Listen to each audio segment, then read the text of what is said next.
Be me, 29, single mom. My life is basically a loop of lukewarm coffee, toddler tantrums, and a soul-crushing job in admin. The highlight of my day is when my son Leo finally goes to sleep and I can open my laptop, not for movies, not for learning a new skill, for the dating apps, the endless, cursed carousel of disappointment. I pour myself a glass of cheap wine, the kind that gives you a headache before you're even finished. My profile is what I'd call curated honesty. Pictures are from a year or two ago, pre-exhaustion, good angles, a smile that doesn't look forced. My bio is short and sweet. Loves adventure, good food, and genuine connection. Comes with a tiny partner in crime. The last part is the killer, the filter. I swipe left on guys with blurry photos, left on guys holding a fish, left on anyone who lists their job as something that involves manual labor. No offense, but I'm looking for a partner, not a handyman. My standards are high. My friends tell me I deserve the best. They're right. I'm a catch. I'm a mom, which means I'm nurturing and responsible. So I swipe right on the guys in suits, the ones with photos in places like Dubai or on a sailboat, the ones who look like they have their life together. I get a match. He looks promising. Good job in finance, nice smile, no obvious red flags in his bio. We exchange a few messages, the usual stuff. How's your week? What do you do for fun? It's going well. He's charming, asks questions. Then he drops the bomb. So, what's your situation? Kids? I take a sip of wine and type out my cheerful, pre-rehearsed line. Yep, I have an amazing 4-year-old son, Leo. He's my world. I add a smiling emoji. I watch the screen. The 3 little dots appear, indicating he's typing. Then they disappear. I wait. 5 minutes? 10? I refresh the app. This user is no longer in your matches. He unmatched me. Just like that. Didn't even have the decency to say, hey, not for me. I slam my laptop shut, the cheap wine tasting bitter in my mouth. This happens all the time. I call my friend, rant about it for 20 minutes. She gives me the usual pep talk. He's a coward. He's not a real man. A real man wouldn't be scared of responsibility. She tells me not to lower my standards, that the right guy, a high-value man, will see me and my son as a package deal, a bonus. I hang up, feeling a little better, but the frustration is still there, simmering under the surface. I lie in bed staring at the ceiling, the silence of the apartment feeling huge. It wasn't always like this. I think back, maybe 5 or 6 years ago. I was with Henry. We'd been together since college. He was my first serious relationship. Henry was stable. That's the word for him. Like a sturdy, reliable piece of furniture. He was an IT guy for some big corporation. Good salary, benefits, a clear path for promotion. He was kind. He remembered my favorite coffee order. He'd rub my feet after a long day. He talked about the future like it was a blueprint he was carefully drawing up. Our life was a comfortable routine. Tuesday was taco night. Friday, we'd order pizza and watch a movie. On weekends, we'd go for hikes or browse furniture stores. He was saving for a down payment on a house. He'd show me listings in the suburbs with good school districts and a yard for a dog. He was a good man, the kind of man my mother always told me I should marry. And I was bored out of my mind. The stability felt like a cage. The routine felt like a life sentence. His kindness felt predictable. His plans for the future felt like my own dreams were being paved over with beige concrete. My friends would ask about him, and I'd say, he's great, he's so good to me. But my voice would be flat. They saw it too. One of them told me that life is too short for vanilla. She said I had a spark, and Henry was putting it out with his sensibility. I started to believe it. I started to see his reliability as a lack of spontaneity, his careful planning as a fear of living, his love for me as a comfortable habit, not a passionate fire. I started to resent him for it, for being exactly what he said he was from the beginning. I'd pick fights over nothing, complain that we never did anything exciting. He'd try. He'd book a fancy restaurant, but I'd find fault with the service. He'd suggest a weekend trip, but I'd say it was too much planning and not spontaneous enough. Looking back, I was impossible. I was testing him, pushing him, hoping he'd break out of his shell and become someone else, someone more exciting. Then I met Tyler. It was at a friend's birthday party, the kind of loud, crowded party Henry would have hated. I went alone, told Henry I needed a girls' night. Tyler walked in, and it was like the whole room shifted its focus. He wasn't classically handsome, like the guys I was swiping on now. He was rugged, a little bit dangerous. Worn leather jacket, a smirk that made you feel like you were in on a secret. He rode a motorcycle. He was a freelance graphic designer, which meant he worked whenever he felt like it. He didn't talk about mortgages or 401ks. He talked about road trips he'd taken on a whim, about a music festival he'd just come back from, about his art.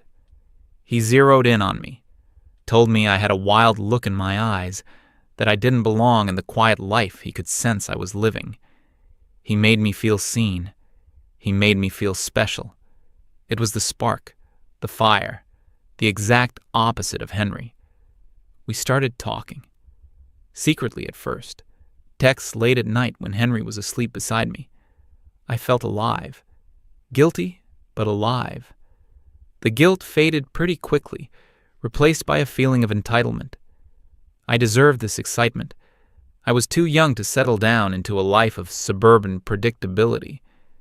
I knew I had to end it with Henry. I practiced the speech in my car. I wanted to be gentle, to let him down easy. I came home one evening.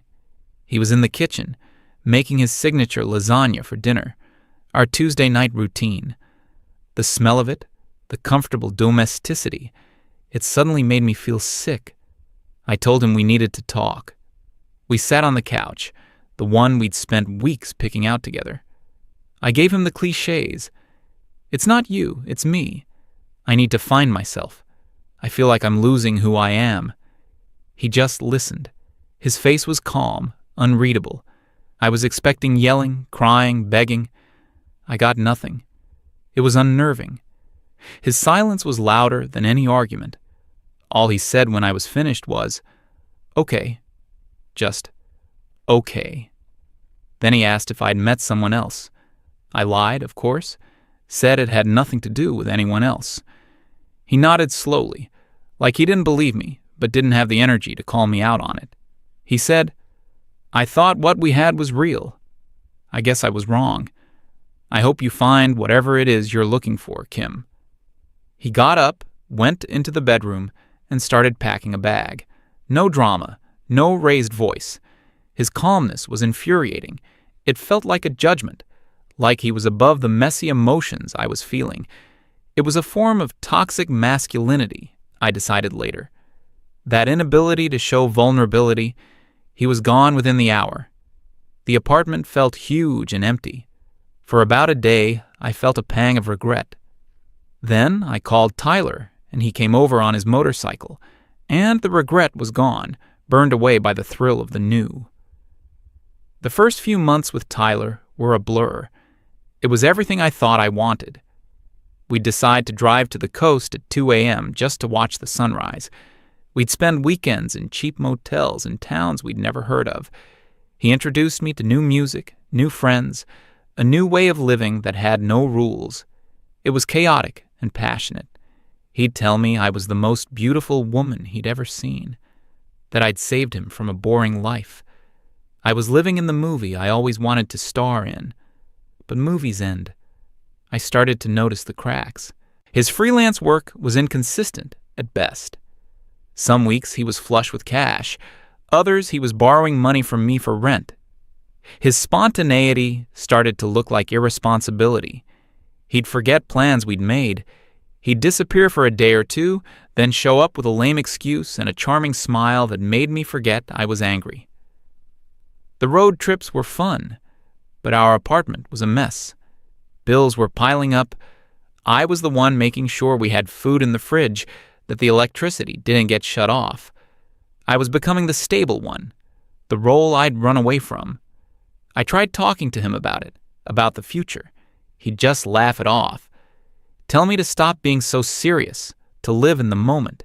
He'd kiss me, and all my concerns would melt away for a little while.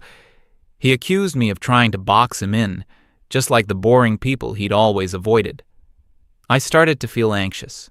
The thrill was being replaced by a constant low-level dread. Then I found out I was pregnant. My first feeling was panic. My second was a strange sort of hope.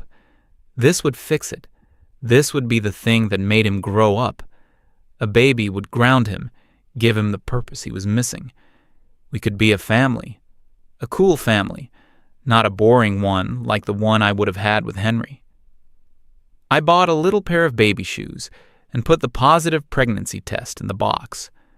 I was going to make it a special, romantic reveal. He came home late that night, smelling of smoke and something else I couldn't place. I gave him the box. He opened it, looking confused. He saw the test, then the shoes. I watched his face. I was expecting a slow smile, maybe tears of joy, a big hug. I saw nothing. His expression just went blank. The charm, the spark, it all just switched off. He looked up at me, his eyes cold. "Are you sure it's mine?" The question hit me like a physical slap. I was too stunned to even be angry. I just nodded, tears welling up in my eyes. He stood up and started pacing, not saying anything, just pacing back and forth in our small living room. Finally, he stopped. He looked at me. "I need to go for a drive. I need to think." He grabbed his leather jacket and his keys. He didn't kiss me goodbye. He didn't even touch me. He just walked out the door. I sat on the couch for hours, waiting for the sound of his motorcycle. It never came. I called his phone. It went straight to voicemail. I called again the next morning, and the next afternoon. Voicemail. I texted him. Long, rambling messages. Pleading, then angry, then pleading again. No reply. The messages showed as delivered, but not read. After a week, I went to his friend's place, the one where we'd all used to hang out. The guy wouldn't look me in the eye. He just shrugged and said he hadn't seen Tyler in days. He had no idea where he was. That's when I knew. He wasn't coming back. He ghosted me, pregnant and all. The ultimate act of cowardice. The next 9 months were the hardest of my life. I lost my job because of the stress and morning sickness. I had to move into a smaller, cheaper apartment. My friends tried to help. They threw me a baby shower and said I was so strong, so brave. They told me I was better off without him. But at night, when I was alone, I felt like a failure. Leo was born, and he was perfect. He was my world. But it was hard, so hard. The sleepless nights, the crying, the loneliness. It was a weight I carried all by myself. I had to take the first job I could get, the boring admin job I still have. Life became a routine again, but it wasn't the comfortable routine I had with Henry. It was a survival routine. Wake up, get Leo ready, daycare, work, pick up Leo, dinner, bath, bed. Repeat. There was no room for excitement, no room for me. When Leo turned 3, I decided it was time to get back out there. I deserved to be happy. I deserved a partner, a man who would be a good father figure for Leo, a good man. So I downloaded the apps. And that brings me back to here, lying in bed, staring at the ceiling, another rejection under my belt. The men on these apps are all the same. They want the fun without the responsibility. They see a kid and they run.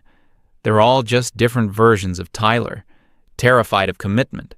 They'll talk a big game about wanting a real connection, but the moment something real appears, like a child, they panic. It's a symptom of a sick culture. Men are taught to be selfish, to prioritize their own freedom above all else. They're not taught how to be partners, how to be fathers. All the good ones are taken, I guess. Or maybe they don't exist at all. Maybe Henry was the exception, and I was too stupid to see it.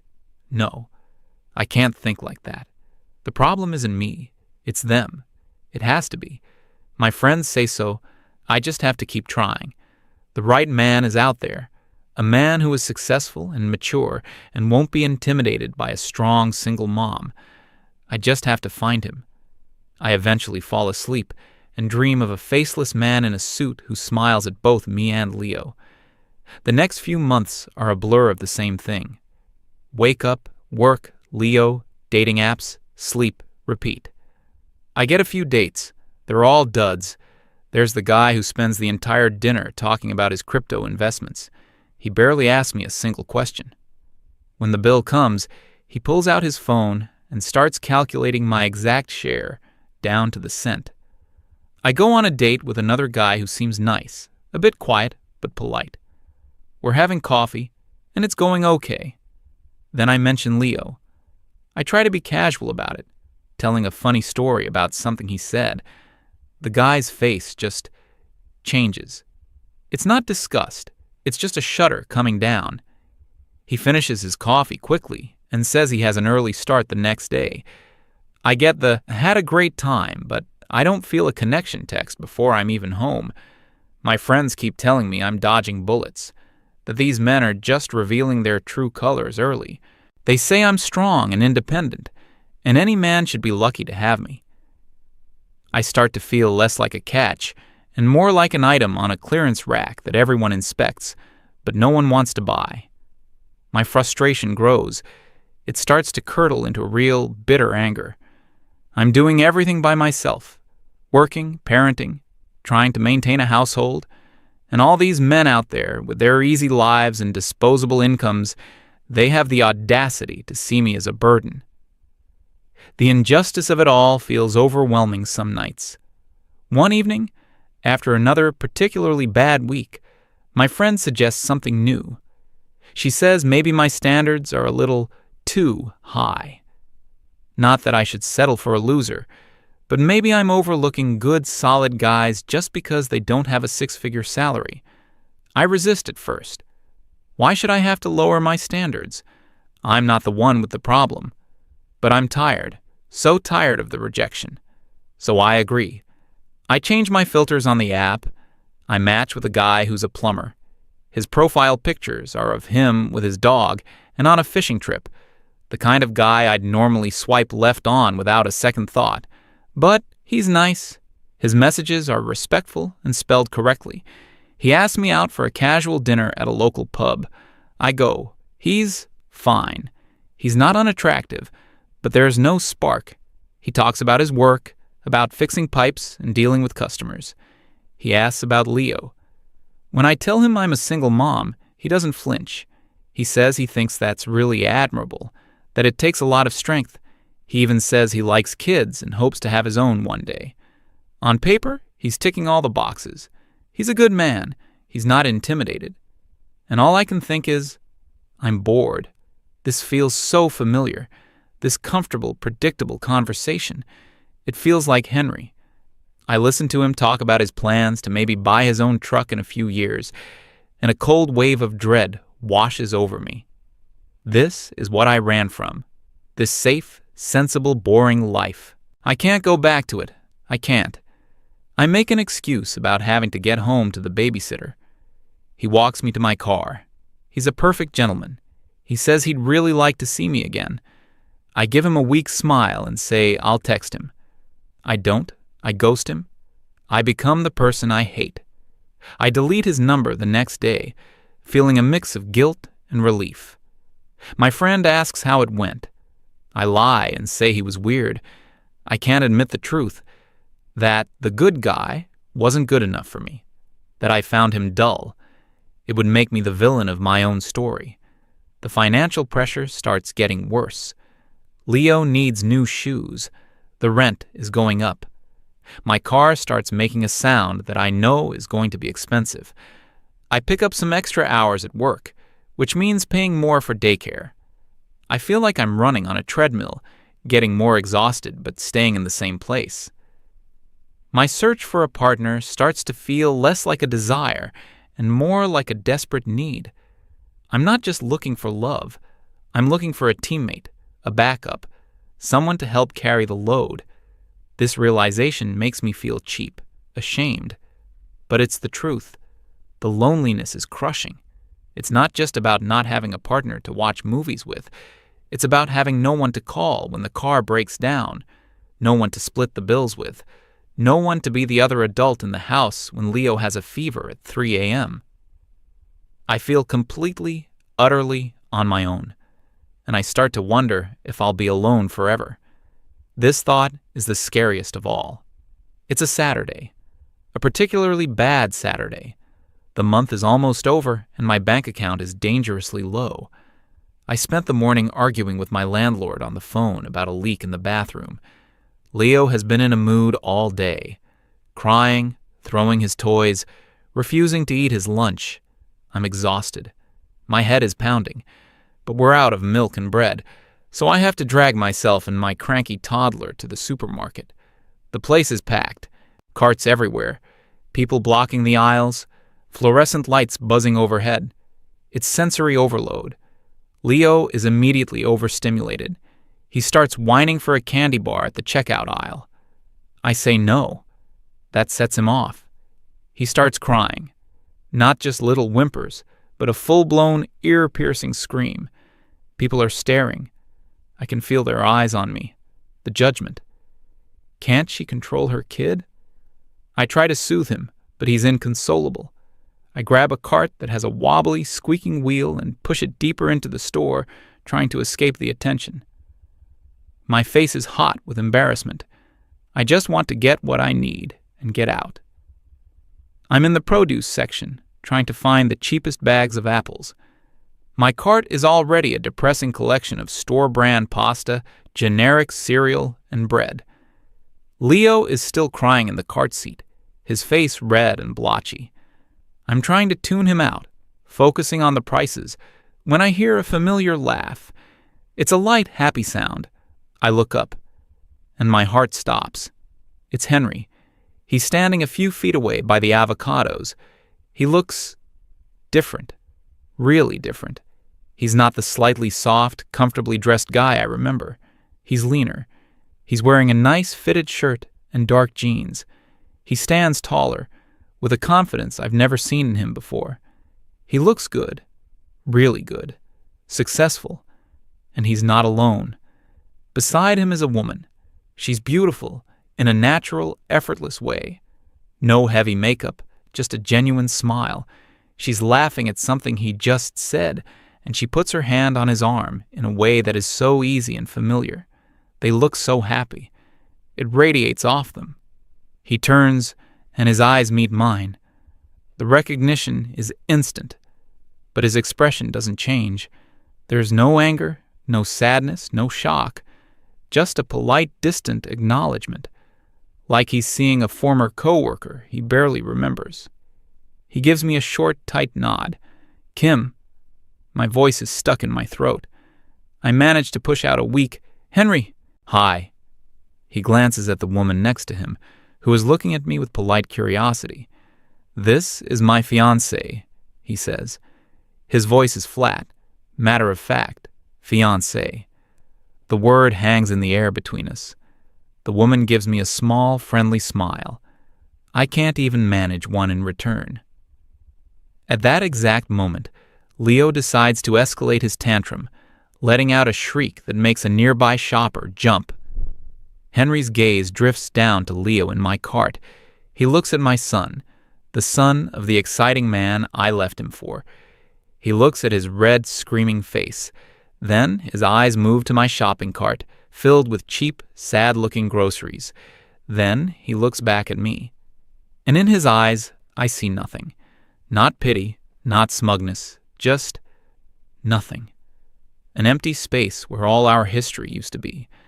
It's the most devastating look I've ever received. Well, he says, turning back to his fiancée, we should get going. They push their cart past me. I catch a glimpse inside it. It's full of fresh vegetables, organic chicken, a bottle of nice-looking wine. They walk away side by side, him leaning down to say something in her ear that makes her laugh again. They don't look back. I just stand there, in the middle of the produce aisle. The squeaky wheel of my cart seems incredibly loud. Leo's crying is just a background noise. The bright, sterile light of the supermarket feels like a spotlight on me and my life. And a thought hits me with the force of a physical blow. A realization so clear and so horrible that it takes my breath away. The problem wasn't that all the good men were gone. The problem was that I had a good man. A kind, stable, loving man who wanted to build a future with me. And I threw him away. I threw him away because he was boring. Because I wanted a spark. I wanted a movie. I got my spark. And he burned my life down and walked away. And Henry didn't just sit around and mope. He moved on. He worked on himself. He became the confident, successful man I see now. He became the kind of man I'm desperately swiping for on my phone every night.